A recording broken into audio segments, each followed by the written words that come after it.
ಅದು ದಿನವೂ ಸಾವಿರಾರು ವಾಹನಗಳು ಸಂಚರಿಸುವ ರಸ್ತೆ. ಅದೇ ರಸ್ತೆಯಲ್ಲಿ ಮೇಲ್ಸೇತುವೆ, ಮೆಟ್ರೋ ಕಾಮಗಾರಿಗಳು ಒಟ್ಟೊಟ್ಟಿಗೆ ನಡೀತಾ ಇವೆ. ಇದರಿಂದಾಗಿ ಉಂಟಾಗ್ತಾ ಇರುವ ಟ್ರಾಫಿಕ್ ಜಾಮ್ನಿಂದ ವಾಹನ ಸವಾರರು ಹೈರಾಣಾಗಿದ್ದಾರೆ.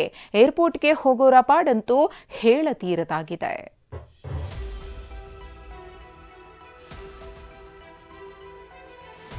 ಹೆಬ್ಬಾಳ ಜಂಕ್ಷನ್ ನಲ್ಲಿ ಮೇಲ್ಸೇತುವೆ ವರ್ಕಿಂಗ್ ಹಾಗೆ BMRC ಎಲ್ಲ ವರ್ಕಿಂಗ್ ನಡೀತಾ ಇದೆ. ಸೊ ಈ ಒಂದು ಕಾರಣದಿಂದಾಗಿ ಸಾಕಷ್ಟು ಟ್ರಾಫಿಕ್ ಜಾಮ್ ಉಂಟಾಗ್ತಾ ಇದೆ.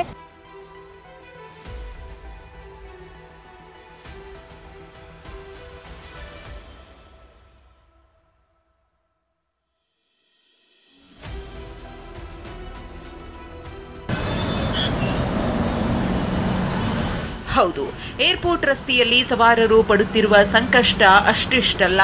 ಹೆಬ್ಬಾಳದಲ್ಲಿ ಮೇಲ್ಸೇತುವೆ ವಿಸ್ತರಣೆ ಕಾಮಗಾರಿ ನಡೆದಿದೆ.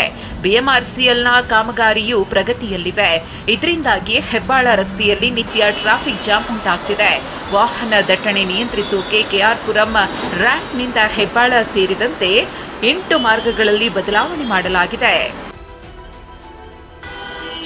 ಹೆಬ್ಬಾಳ ಮಾರ್ಗದಲ್ಲಿನ ಸಂಚಾರ ದಟ್ಟಣೆಯಿಂದ ಏರ್ಪೋರ್ಟ್ಗೆ ತೆರಳಬೇಕಾಗಿರುವ ಪ್ರಯಾಣಿಕರು ಸಂಕಷ್ಟಕ್ಕೆ ಸಿಲುಕಿದ್ದಾರೆ. ಹೀಗಾಗಿ ಟ್ರಾಫಿಕ್ ಪೊಲೀಸರು 4 ಮಾರ್ಗಗಳನ್ನು ಸೂಚಿಸಿದ್ದಾರೆ. ಅದರ ಜೊತೆಗೆ ವಿಮಾನ ಪ್ರಯಾಣ ಮಾಡುವವರು ಮನೆಯಿಂದ 2 ಗಂಟೆ ಮೊದಲೇ ಹೊರಡಿ ಅಂತ ಸಲಹೆ ಕೊಟ್ಟಿದ್ದಾರೆ. ಇಡೀ ಬೆಂಗಳೂರು ನಗರದಲ್ಲಿ ಅತ್ಯಂತ ಸಂಚಾರ ದಟ್ಟಣೆ ಇರುವಂಥ ಸ್ಥಳ ಅಂದರೆ ಅದು ಹೆಬ್ಬಾಳ ಜಂಕ್ಷನ್.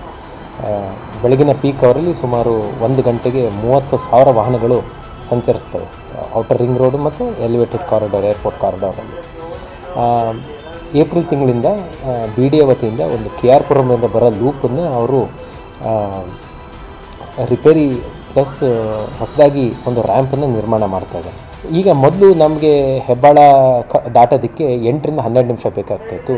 ಈಗ ಸುಮಾರು 21ರಿಂದ 27 ನಿಮಿಷ ಬೇಕಾಗ್ತದೆ ದಾಟೋದಕ್ಕೆ. ಏನೇ ಹೇಳಿ, ಹೆಬ್ಬಾಳದ ಮೇಲ್ಸೇತುವೆ ಕಾಮಗಾರಿಯಿಂದ ನಿತ್ಯ ಸಾವಿರಾರು ಪ್ರಯಾಣಿಕರು ಒದ್ದಾಡ್ತಿದ್ದಾರೆ. ಅದರಲ್ಲೂ ಏರ್ಪೋರ್ಟ್ಗೆ ತೆರಳುವ ಪ್ರಯಾಣಿಕರ ಪಾಡಂತೂ ಹೇಳತೀರದಾಗಿದೆ. ಪೂರ್ಣಿಮಾ, TV9 ಬೆಂಗಳೂರು.